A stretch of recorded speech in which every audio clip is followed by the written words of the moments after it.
This is Big Ideas from the ABC.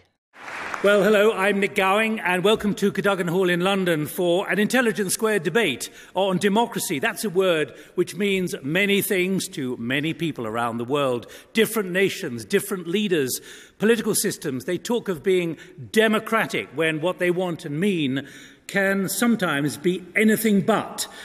Take North Korea's elections in recent days. A 100% vote for Kim Jong-un in the Democratic People's Republic of Korea. Calling a referendum at breakneck speed, as in Crimea this weekend, does not necessarily mean democracy as it should be. And compare the faltering economic growth of the world's largest democracy, India, with that of China, whose own version of democracy has really guaranteed rapid economic development, but not with universal suffrage. So, the motion for this debate: democracy is not always the best form of government. And we have an excellent panel for you here tonight. Arguing for the motion, Martin Jacques, author of the global bestseller When China Rules the World, and Rosemary Hollis, Professor of Middle East Policy Studies, author of the recent article No Friend of Democratization, Europe's Role in the Genesis of the Arab Spring. Against the motion, Ian Bremmer, American political scientist, founder of Eurasia Group, and leading global political risk research and consulting firm. And also Andriy ShevChenco, welcome, member of the Ukrainian parliament, the Verkhovna Rada, very close to the former Prime Minister Yulia Tymoshenko, so dramatically released recently from prison, and acting Prime Minister Arseniy Yatsenyuk. Ladies and gentlemen, your panel here in Cadogan Hall.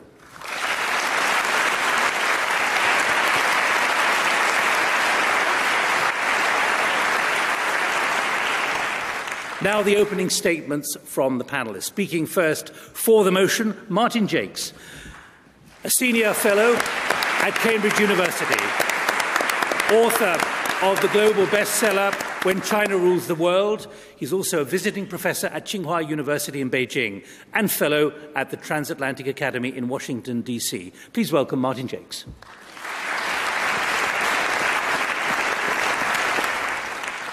Let me start by saying what this motion is not about. We are not proposing that the UK and other developed countries should abandon democracy. That would be a nonsense and fly in the face of our history and our tradition. Rather, what we are arguing is against the Western mantra that democracy is the right and appropriate system for all countries, whatever their circumstances. After 1989 and the collapse of Soviet communism, the Western orthodoxy was that democracy was the universal panacea. First of all, let's take Russia. There was a widespread expectation and belief that Russia would develop a Western-style democracy and a Western-style free market. Over the years, it's become clear not only is that not true, but what we've witnessed is the reassertion of Russian history, Russian traditions, and Russian culture, and with that, the emergence of an authoritarian state. Or take Iraq. You may remember that the United States, in conjunction with Britain, invaded illegally Iraq in the name of democracy. What's happened to that democracy? Has it worked? It certainly hasn't. Or take Egypt, the litmus paper test of the Arab Spring, where democracy briefly sprung into life and has been killed off by the reassertion of military power. Or take China. China in 1990 was still an extremely small economy.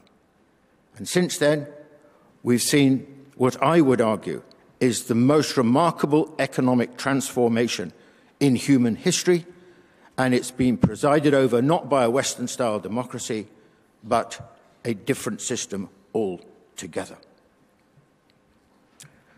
The fact is that democracy is not universally appropriate and applicable in all countries, regardless of history and culture and circumstances. Above all, the democracy-fits-all mentality ignores the fundamental historical and cultural differences between the developed countries and the developing countries. The level of a country's economic development is a critical issue. Let me remind you that not a single Western country was a democracy at the time of its economic takeoff. The crucial problem facing development countries, home, remember, to 85% of the world's population, is economic takeoff, industrialization, the shift from the countryside to the cities, just as it was for us in an earlier era. Please bear in mind, too, that developing countries frequently have to contend with very different circumstances to those that faced the West in the 19th century. A dominant, highly competitive West, bent on pursuing its own interests, often at the expense of the developing countries. My final point concerns China. The last 30 years, we've seen a most extraordinary achievement. A country of 1.3 billion people, 20% of the world's population, growing at 10% a year. 1/20th of the size of the United States economy. In 1980, now over half the size of the American economy. 600 million people taken out of poverty. China, no Western-style democracy, but an extraordinary competent state. Over time, I believe, democracy will grow. But it must grow in its own way and according to a country's own history, culture, and circumstances. Democracy will come in many different forms, shapes, and sizes. They may learn from us, but they will not be like us. Thank you very much.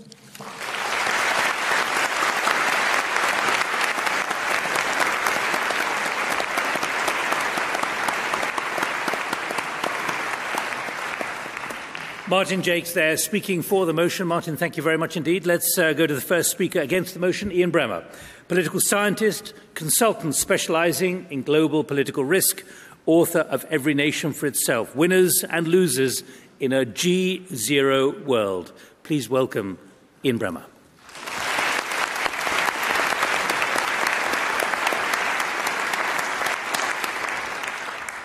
Thank you very much. One of the good things about not writing a speech is it doesn't bother you when you just want to respond to some of the points that your colleague makes right at the beginning.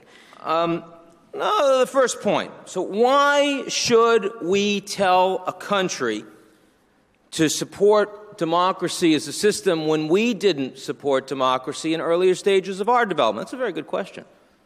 Why should we tell a country to respect human rights when we didn't in an earlier stage in our development? Why should we tell a country not to engage in slavery when we didn't do that at an earlier stage of development? That's a hard argument to swallow, right? It doesn't feel good. Look, I completely understand that it is actually not fashionable to take this side of the argument. But at the same time, the notion of by the people and for the people intrinsically feels right to us. Running a country, having that kind of power, being invested in anyone but us, is problematic. We don't trust anyone with that sort of power, except maybe the Canadians. We don't trust individuals to run it without checks and balances, without legitimacy, without the ability to throw them out if they do a bad job or when they appoint their son, since it's rarely their daughter. We don't like it. That's one reason. I think that we should pay attention to what we think deep down on that. Second point to Martin, Russian authoritarianism. No question, Yeltsin came in, short-term efforts at democracy failed. I'm sure we all agree that Putin's authoritarianism has been much better for Russia, right? It's not true. Putin's very powerful. He's very rich. He uses every mode of conveyance I've ever seen in my life. Any transport, any animal, he's all over it. He looks good to some people. But the fact is that he's enriched himself on the backs of, at the expense of the Russian people. The brain drain has been phenomenal. The capital flight has been huge. Egypt democracy, what a failure. There was no democracy in Egypt. The military ran the country. We had an Arab Spring. Everyone got excited. How wonderful. The military never went anywhere. They still controlled the country. Arab monarchies, how do we think they work? Do we think they'd be better off if there was actually more representation? How would women be treated in those Arab monarchies? A little better? I think so. Do we like that? Sure. Should we be telling them what to do with women? What do you think the Arab women would say? I know what they'd say. They'd like a different system. That's not the West shoving it down their throat. I hate the idea of American exceptionalism. I don't want to tell people how to run their system. Look at the way we run our system. Isn't it a disaster? The fact that the U.S. government today is less popular does not mean that democracy is less popular in America. It actually means that people want to return to democracy in America. I completely agree with Martin that China is the interesting case here, right? The Arab states are not. Russia is not. It's very clear in so many countries of the world that they would be run better for their people if there was more democracy and accountability. It's very clear, right? In China, for 35 years, they've been growing at, on average, 10% a year. And the world's never seen that. 1.3 billion people, that's very impressive. But what interests me in China is that they understand that that's not sustainable. If they don't have the ability to tell their people that there's a reason that you vote for us besides throwing you 10% growth every year, they're in very serious trouble. Because you know what happens in an authoritarian regime when you lose power? They don't just vote you out. It's worse than that. The Chinese government, the most successful authoritarian revolution and experiment that the world has ever seen over 35 years, even they understand that if they don't create a more democratic system, they're gone too. If they recognize it, what does it mean for the rest of us? Thank you very much.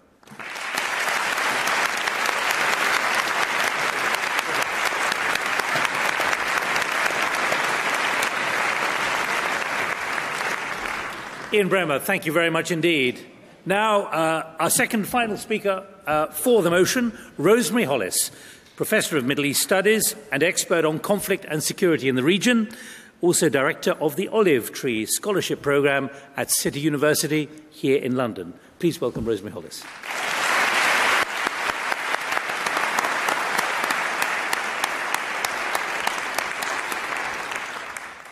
A lot of nonsense is talked about democracy, and mostly by people who live in relatively rich Western democracies, who attribute their comparative wealth and well-being to, of course, first, their own hard work, second, their liberal capitalist system, and thirdly, their democratic form of government. In other words, the benefits of democracy are relative.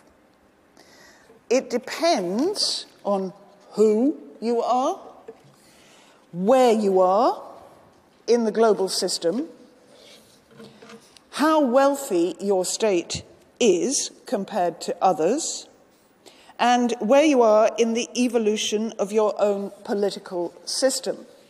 Now, first, looking at who you are. Supposing you are a member of a minority community, an ethnic or religious minority, for example, a Basque separatist in Spain, a Jew in Nazi Germany, a Turk in Germany. How well will majority rule protect you? Democracy does not automatically do so. Your safety depends on the values espoused by the government of the day. And a populist government may win election by playing to majority prejudices at the expense of the minorities. Why else would religious minority communities sometimes feel safer under dictatorial rule than majority rule? The benefits of democracy all depend whether you draw the lines on the map around the democracy concerned. For ordinary Indians who do have a democracy and Chinese who do not, what matters is that their government is strong enough to defend their national corner. They're not operating in a vacuum, democracy or otherwise. Thus, whether they have a say in the composition of their government is less relevant to their chances of prosperity than the ability of their government to exercise leverage at the international level. Suppose you live in a small, underdeveloped country, dependent on investment and aid from the developed world for you to achieve a halfway decent standard of living and gainful employment. Whether elected or not, your government will have to bow to the dictates of multinationals and international financial institutions whose priorities are, respectively, profits and loan repayments, not your well-being. Your democracy is meaningless when your government has no real power. In any case, politicians are masters at managing national perceptions, manufacturing consent even. And I contend the Western democracies mistake their moral authority at home as a license to tell other people how they should govern themselves. But their own systems are non-exportable. Do not, please, ladies and gentlemen, equate the word democracy with what makes you feel good here. Because it cannot work without the comparative economic advantages that are enjoyed here. Thank you.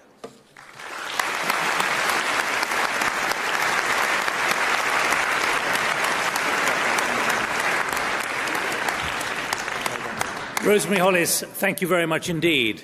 So we've heard the two main voices for the motion. Now the final speaker against the motion, Andriy ShevChenco, a former journalist turned politician who represents the Fatherland Party of Yulia Tymoshenko in the Ukrainian parliament. He has been described in the London Times as a potential future leader of Ukraine. Here, straight from Kiev, Andriy ShevChenco.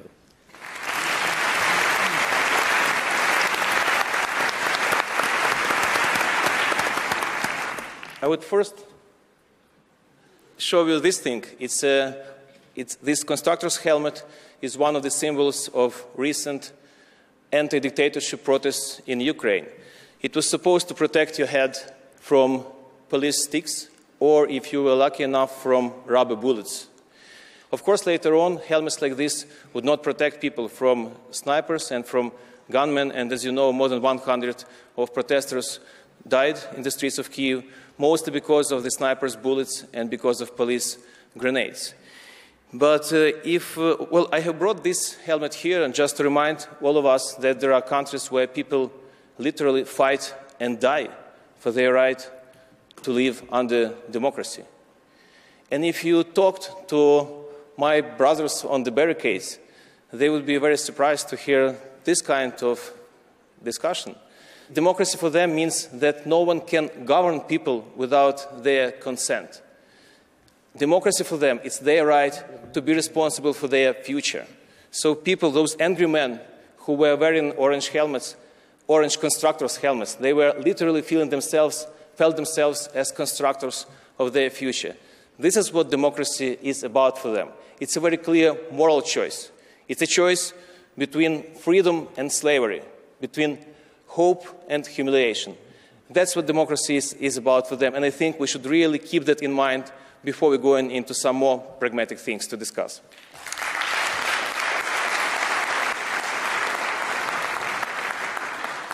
Now let's do some numbers and let's talk pragmatically. Here's the world list of the richest countries by the per capita income in 2012.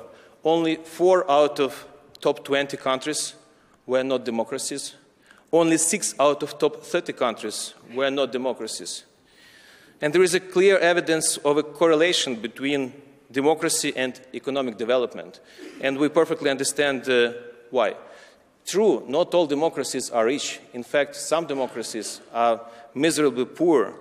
But if you build a stable democracy, you have better chances to be rich and to live in a prosperous society. We understand why, because democracy also means rule of law, freedom of entrepreneurship. More democracy generally means more prosperity.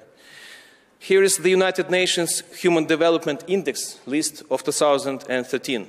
And it's even more interesting for us because this index is based on 3 criteria.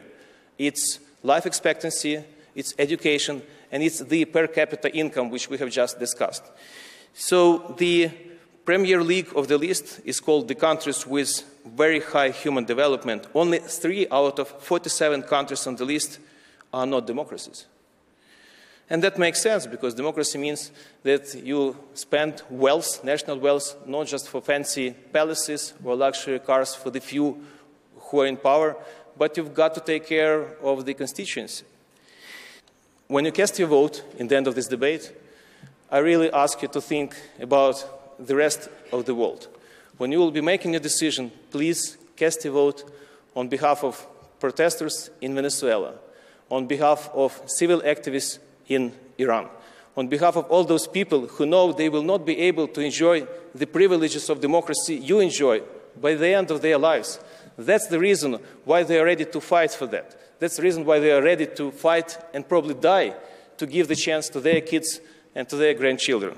So please do think about the Ukrainians who have been fighting for freedom of their country, for its territorial integrity, and for the better world for all of us. So please vote against the motion and in favor of democracy.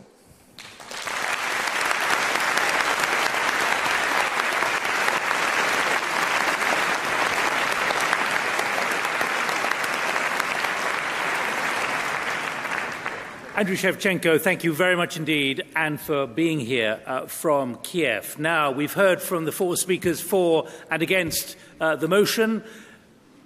Before I hear from you in the audience with the microphones, I'm going to give you the result of what you decided as you were coming in, not having listened to any of the debates so far. Let me tell you that almost half of you had not made up your minds. 44% of you don't know what your view is on this motion. Democracy is not always the best form of government.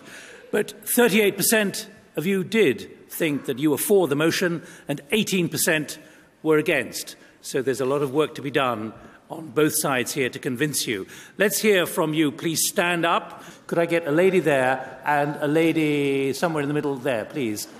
Hello, this is a question for Ian. You gave a lot of examples in your speech of sham democracies and democracies that are flawed. I was wondering whether you could give us an example of a good democracy, as if that's something that we all should be working towards. It would be good to have a role model. Stack that up, Ian. There's at the back, please. You've got the microphone. And then move the microphone down here, please, to the gentleman here. Hello. I was wondering if we could have a definition of what democracy is. If it's about voting, then, and for representatives, we have a 55% unelected legislator here in the UK, the House of Lords and the Queen. Are we a democracy? Also for turnout rates, particularly among young people, about 30% at the last general election, 15% at the last European election. Is this a democracy? Thank you. Please. At the back there, please. I am against the motion and for democracy. And I think that Ian Bremmer had really good points. He's a very good speaker as well. But I think that a very important point he made was that it isn't, the question really isn't whether democracy is or isn't the best form of government, but it's about accountability. And that is something that I think we're kind of missing the point. And it's democracy in many countries can be poor and democratic and rich and democratic. It doesn't mean that democracy is always being practiced, but right. It is the best form of government. Right. So the issue about definition of democracy, which we could debate all night, but Andriy, when you look at what you've been through, what you're still going through, and what still lies ahead in your country, do you have a clarity about what democracy is? I think what we might think about is we can explore some new opportunities of democracy. I think it would be ridiculous to limit democracy just to representative democracy in the classic meaning. Think about Iceland. After it went through this terrible financial crisis, they had a constitutional assembly. It wasn't elected in the classical way. But when people represented fishermen, teachers, whoever, got together. Andriy, if I may say so, in other words, democracy is everything that makes you feel good. Democracy is something that the lady was talking about. It's really about feeling accountable on behalf of government. I would say it would be ridiculous to limit democracy just to mathematics and to the vote count. That's my point. But going back to Iceland, so when they got together, when they were rewriting the constitution of this country, one of the first things which was in the document was we are supposed to protect the earth. It's probably something which typical politicians would not think about in the beginning of the constitution. So I think new forms of democracy could provide us with some great new forms of governing, but it's not to undermine the basic principles we are talking about. I said at the beginning, government for the people, by the people. Yeah, you have a queen, it's true. Do I think that really impinges on representative democracy in Britain, the House of Lords? I mean, it costs you some money, but fundamentally speaking, no. There's a spectrum here. Look, China is more democratic than North Korea, right? Do we think China is more generally respectful of civil rights than North Korea? Yeah. Who's farther along that spectrum? India is more democratic than China is. Do we think India is more respectful of human rights, generally speaking, than China? And I think the answer is yeah. Are there any well-run democracies out there? Look, Canada's more democratic than the United States today. Canada's pretty well-run. The Scandinavians are more well-run than the United States. Absolutely. I think I'd say Australia, on balance, is more run. They're smaller. It's easier. It's harder to do. So now efficiency is part of the definition. Excuse me? Efficiency, well-run. Well-run is part of it being a democracy? No. I didn't say that at all. You said they were better democracies because they were well-run. What does that mean? That means leadership. I said they're better democracies in the sense that they are governments that are more effectively run for and by the people. They are more legitimate and seen as more legitimate. As I mentioned, the United States has a more difficult time today because the state has been captured to a degree by the private sector in a way that it has not in Canada. That absolutely undermines the ability of the American government to be seen as governed by and for the people. So your argument does basically rest on ideals, not realities. Exactly. No, I wouldn't say that at all. But democracy absolutely takes into consideration the ideals of the people of the country. Well, I mean, I don't really know beyond a point what your argument is, because it seems to be everything. Now, let's take the example of China, okay, compared with any Western country at the moment. And you look at the Pew Global Attitude Survey statistics, and the levels of satisfaction amongst the Chinese with what's going to happen to their standard of living, the economic competence of the government, and their outlook in terms of what the future is going to bring is way higher than it is in Western societies. And it's not true that democracies are by and large better run than things that in our book, like China, aren't democracies, although, of course, they do have elements of democracy. Up there, please. You've been very patient, and a lot of other people as well. Which way are you voting? Which way? Well, I don't know, I'm afraid, and I'm still swinging in the wind. But I hope not. I'm swinging both ways. But if I can offer a handy, realistic definition of democracy, we all really know what it means, don't we? The Queen's nothing to do with it. All it means is that the executive can be held meaningfully to account through whatever mechanism, representative or not, by a large enough body of the electorate or public. And that does seem to go hand in hand with the virtues of liberalism, which include freedom of the individual, whether or not this takes a fully capitalist form or not, although I suspect that capitalism is intimately linked with freedom. Therefore, I want to put an argument to Dr. Hollis and Dr. Jacques. I hope I haven't promoted you. And the argument is this. Professor, I beg his pardon. The argument is this. If you were to find by some secret channel that there were movements afoot in China to move China decisively towards that notion of representative democracy, would you really stand in its way? Hold that thought up there, please. Specifically on China, I just would like to make a few comments that economic development at the barrel of a gun, where large swaths of population in China was killed, one-child policy where especially baby girls were being abandoned or strangled.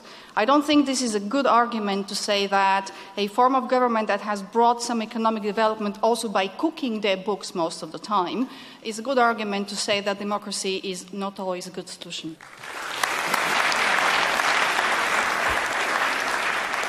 One more view here, please. Hi. So I'm for democracy and for the motion, which I don't regard as a contradiction at all. Thank you. You're very welcome. This point may have been covered since already, but I only thought of the one question. Well, don't duplicate it. Well, I'll ask the question very quickly, which is if you guys were to form a sort of government consultancy, given the explosive growth we've seen in China over the last 25 years, would you go back 25 years and recommend to that government that they should actually vote in a democracy? All right, 3 questions there, Martin. Particularly, you've got a very short time to answer them, but give us the idea of your thoughts, please, there. Well, the first question was, would I stand in the way of the development of a representative democracy in China? No, I wouldn't, if that's what the Chinese want to do. If you're suggesting that that's a likely scenario in anything like the next 20 or 30 years, I think you're wrong. And linking this with the last question, the fact is that, I would say that probably the kind of government they've had in China over the last 30 years, since 1980, since Deng Xiaoping, has served the Chinese much better than, for example, the kind of democracy that they've got in India. It is true, and that a lot of female babies have been killed in China, especially in the countryside. By the way, exactly the same things happened in India. This is not about democracy and authoritarianism. This is about traditions in backward societies. Right. Andrei. I would just add that I strongly believe that the added value of democracy is universal across the world. And I could hardly imagine good arguments why some countries should be deprived of civil rights or some other basic things. And in general, when I hear about some special ways for a specific country, when we hear about this idea of sovereign democracy, very special way, usually it's just a cover for some very bad things and not that good things. Ruthless corruption, terrible crimes, and fear of rulers to lose the power. That's what sometimes stands behind those nice words. Andrei, let me ask you, though, specifically about your country where there's a referendum on Crimea. What's your view about that? Is that democratic? Well, we have another brilliant example of referendum to compare the Crimean referendum with. It's the Scottish referendum you're going to have in this country. And now feel the difference. So in this country, you have a good public debate on the issue, and I think it's done in the consent of different sides. In the Crimea, they have changed the question 3 times in 6 days. They have changed the date of the referendum 3 times in 6 days. There is no list of voters. All the Ukrainian channels are turned off in the peninsula. Is it really a referendum? So if we talk about minorities under democracy or without a democracy, that's another good thing to discuss. The way we see the referendum in Scotland and the way we see the referendum under not democratic rule of Russia. Yeah. Potemkin democracy.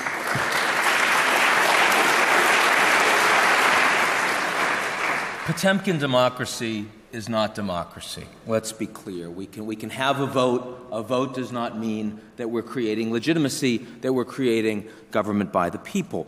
I think one thing that has suffused this discussion so far has been that we fetishize growth, right? Authoritarian states can be good because they can drive more growth, they can create more jobs, they can build the economy. Growth is not the only thing that matters in the world, right?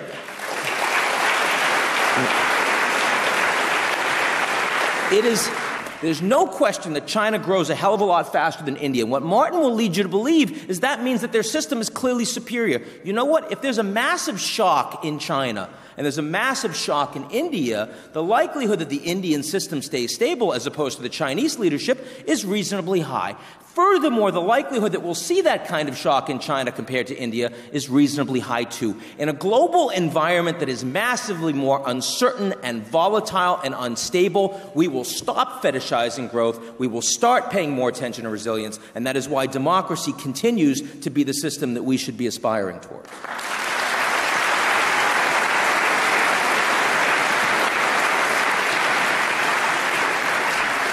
Martin? Well, I suppose if you come from one of the richest countries in the world, and certainly the most powerful country in the world, then to say we're fetishizing growth is, well... a luxury, right? That's to put it mildly.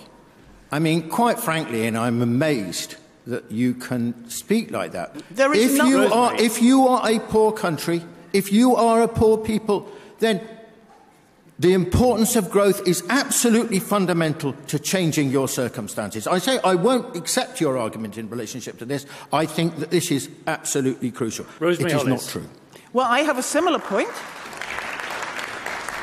And actually, Egypt did not collapse in the face of its experiment with democracy and the election of a president that the army took against. And as actually Ian himself has argued, the army never went anywhere. That's an institution, that's a stable one, and it didn't come out of democracy. But it's a near-bankrupt state, Egypt, at the moment.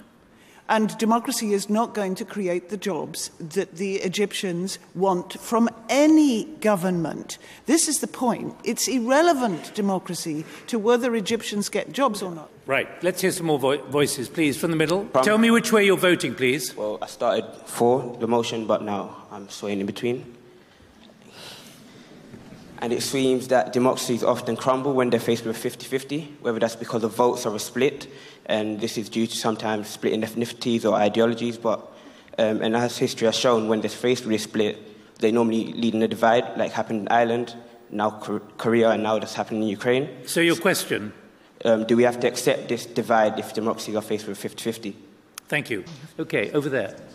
This is a question for Mr. ShevChenco. You're on the platform speaking in support of the virtues of democracy, and I wanted to know what your observations were or how you felt about your opponent, if you like, Mr. Yanukovych, as I understand it, a democratically elected leader being deposed in what some people would regard as an undemocratic way.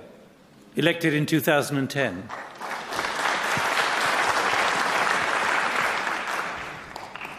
Andrei, reply, please.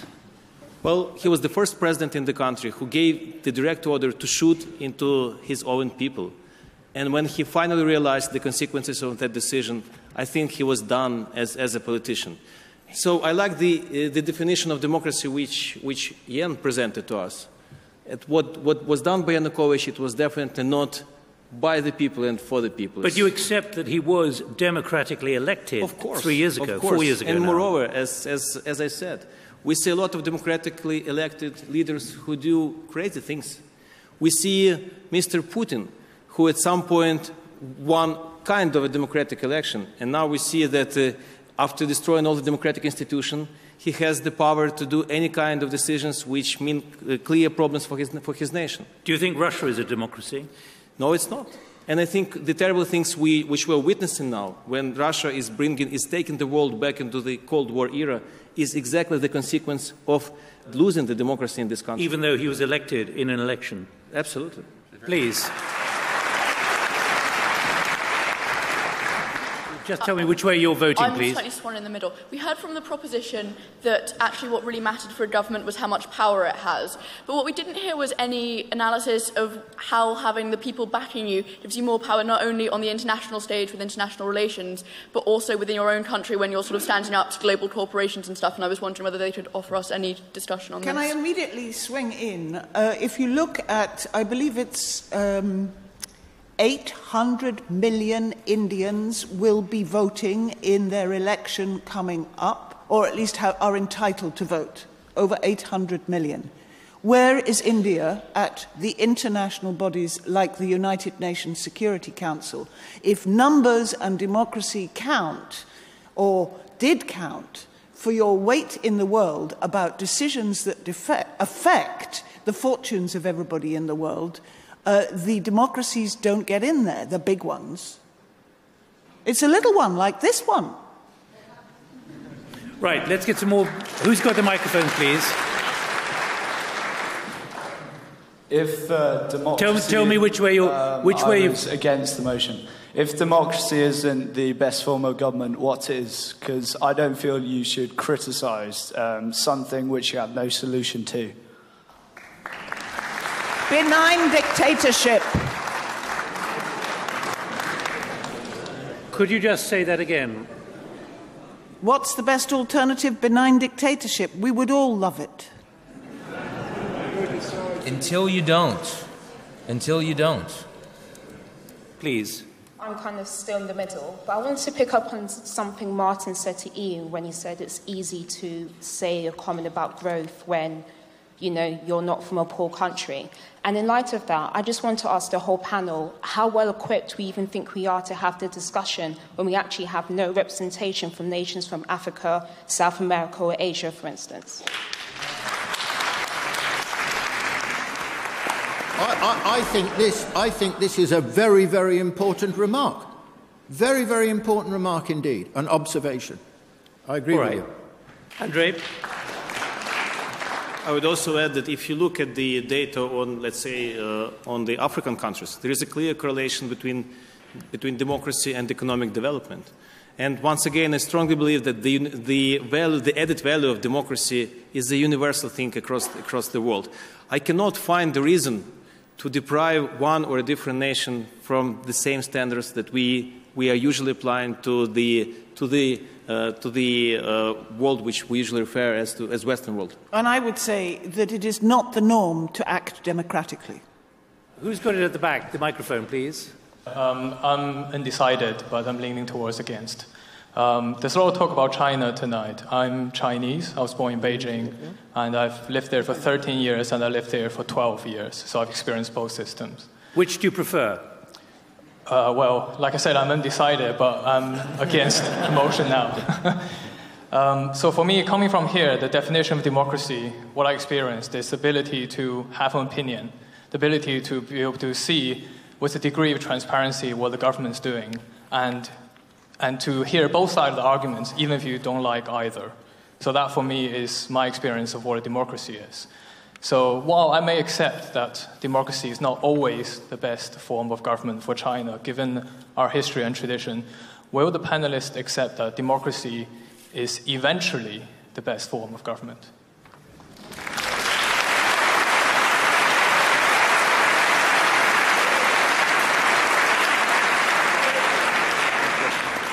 At that point, I have to close the floor and ask you to start voting. You have the card which you had when you were presented with when you came in. Start voting, and as you vote, let's get the closing statements now from the four speakers, and we do it in reverse order. Andriy ShevChenco. Well, first of all, I have really enjoyed the debate, and I think our opponents made a fantastic job. challenging the idea of democracy and the principles of democracy. And there were some very decent and very strong points. I should recognize that. But in general, I think it's absolutely clear that the direction in which the world is moving is settled, and it's the direction of democracy. And for me, it's clear that success of a country, it's not just about development, it's not just about cash or about money. It's also about how an individual feels himself or herself in that country. It's about respect to human dignity, it's about justice, it's about freedom. And that's what, for me, democracy is really about. And one more thing, I think a democratic world is a safer place to live. So now when we're witnessing these terrible events in my country, in the territory of the Crimea, when we are facing a risk of a full-scale military conflict, I would really like to see democratic European countries deciding the future of their nations and not undemocratic, ruthless methods that we sometimes see in this world. Thank you so much for giving me this chance to be on this panel.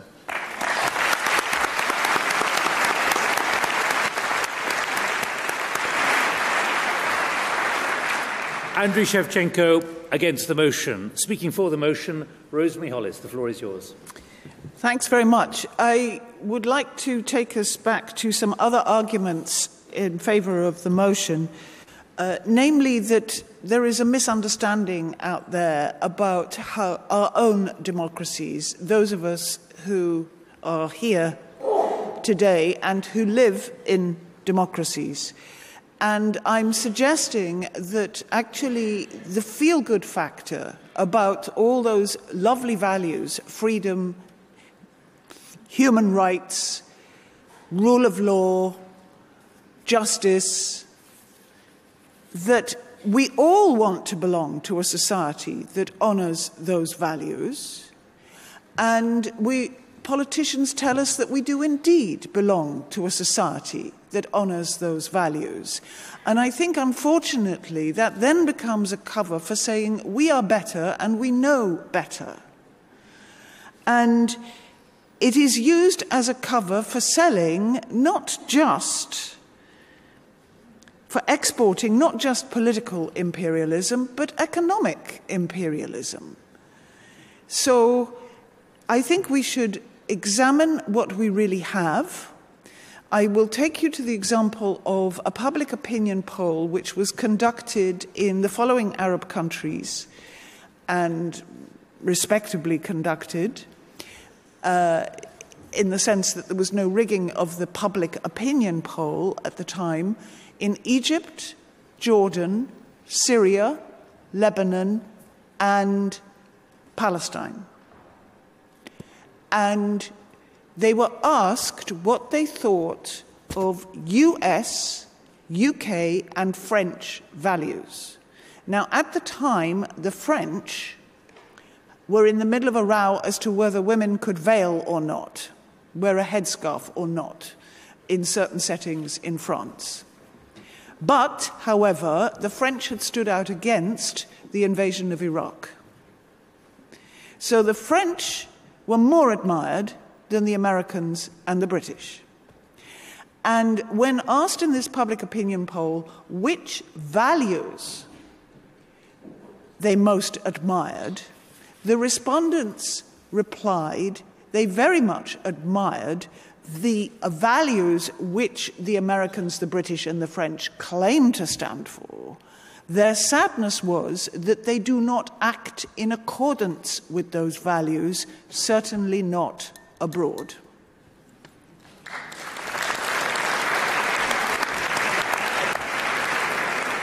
Rosemary Hollis, thank you, Professor of Middle East Studies. Now, Ian Bremmer, against the motion, 2 minutes, yours.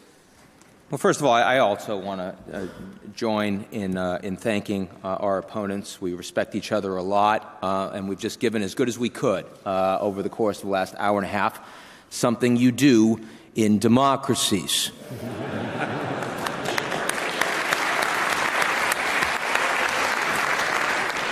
Look, it wasn't me that initially talked about the fact that democracy is not a great system of government, just better than the other ones, right? No one said that, but someone has to paraphrase Churchill here. It's the quote we all know.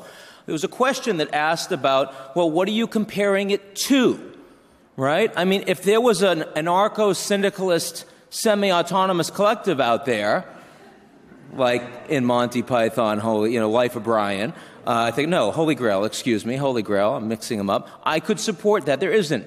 What did we hear? Benign dictatorship. How comfortable are we with that? I mean, it can work the first time, right? You can get lucky, maybe even the second time. What happens when it doesn't work? What happens when that leader appoints the other leader? We know what happens with private corporations when that happens. The first generation does a great job. The second generation sort of keeps it running. And the third generation, it falls apart. Every VC, venture capitalist in the world talks about that. You can do that with a company. It's just money. When you do that with actual people, then it starts to hurt, right? So I don't accept benign dictatorship as a model that's actually better over the long run for human beings than democracy. I get you, it's an ideal. It's still one that I'm not prepared to accept.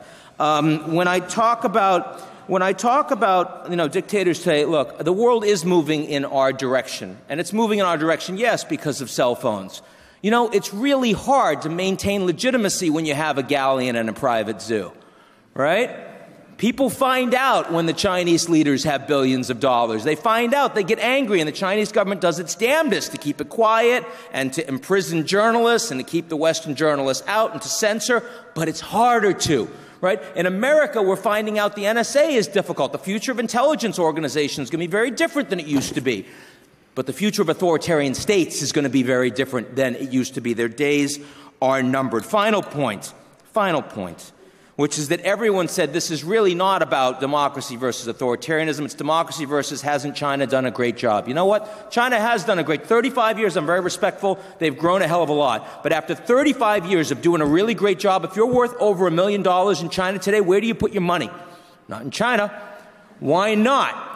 You know it, because you got a good shot, but you're worried. And that's why you bring it to the States and London and all the rest, because the stability is actually there. That's why democracy matters.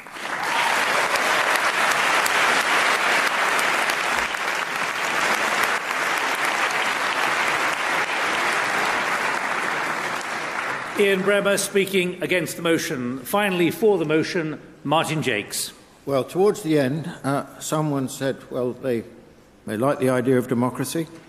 They support the idea of democracy, but isn't it really self-interested? Isn't it a form of global imperialism? And the reality is that we live in a world which for the last 200 years has been dominated by the West. We have had a view that the way we do things is the best, that others should be like us.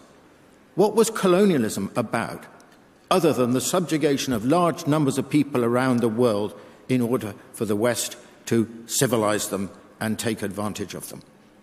And to this day, there is still a deep mentality like this. And, the truth is, when it comes to the question of democracy, very often, let's face it, the West speaks with a forked tongue.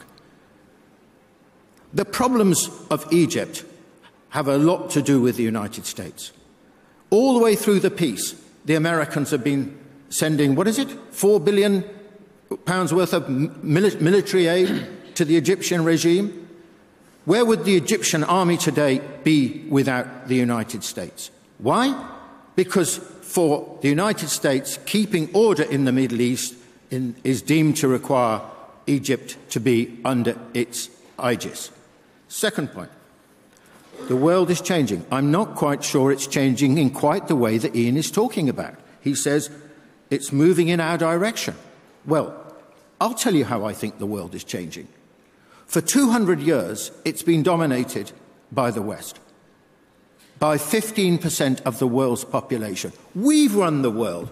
Rosemary alluded to it earlier on. If you look at the dominant institutions of the world, the financial institutions like the IMF or the World Bank and so on, the fact that the United States spends half the world's military expenditure itself, It's obvious who's run the world for the last 200 years. But something very important is changing. And that is, whereas in the 1970s, the developing world, 85% of the world's population accounted for only 1/3 of global GDP, it's now well over half. And within the next 10 to 15 years, it will be 2/3. What is happening is that in a rough and ready way, what is happening is this.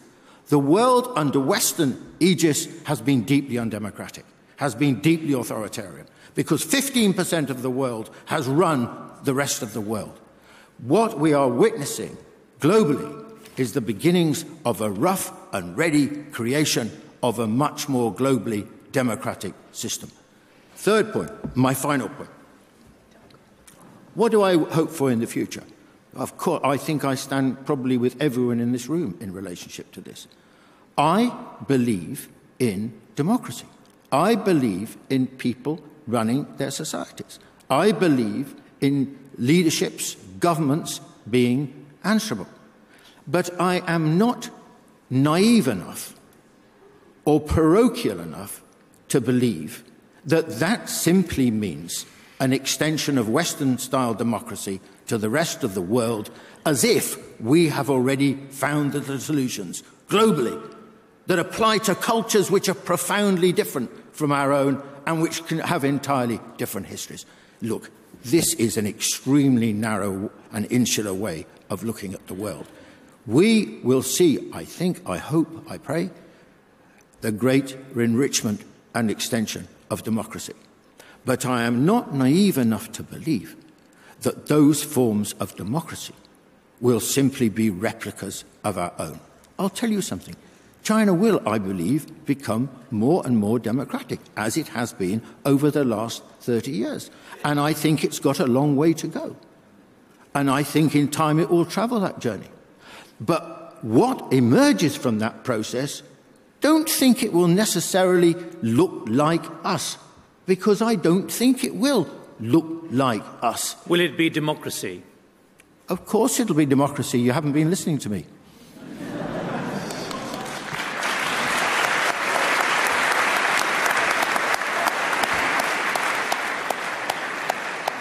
Right, I now have the result of what you have decided, having listened to this debate, this Intelligence Squared debate in London about democracy. I remind you about the motion, democracy is not always the best form of government. I remind you how you were thinking when you first came into this hall.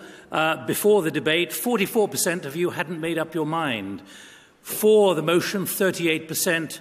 Against the motion, 18%. Well, almost everyone who didn't make up their mind at the beginning has now made up their mind. Only 3% of you have not decided. That means 40% of you have made up your mind. And I have to report that after the debate, those voting for the motion were 39%, against the motion 58%. It is...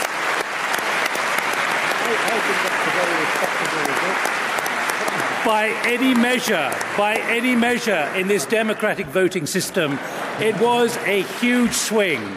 So congratulations to those, Ian and Andriy, who swung all of you, 40% of you, in their direction, and commiserations to those proposing the motion, Rosemary and Martin.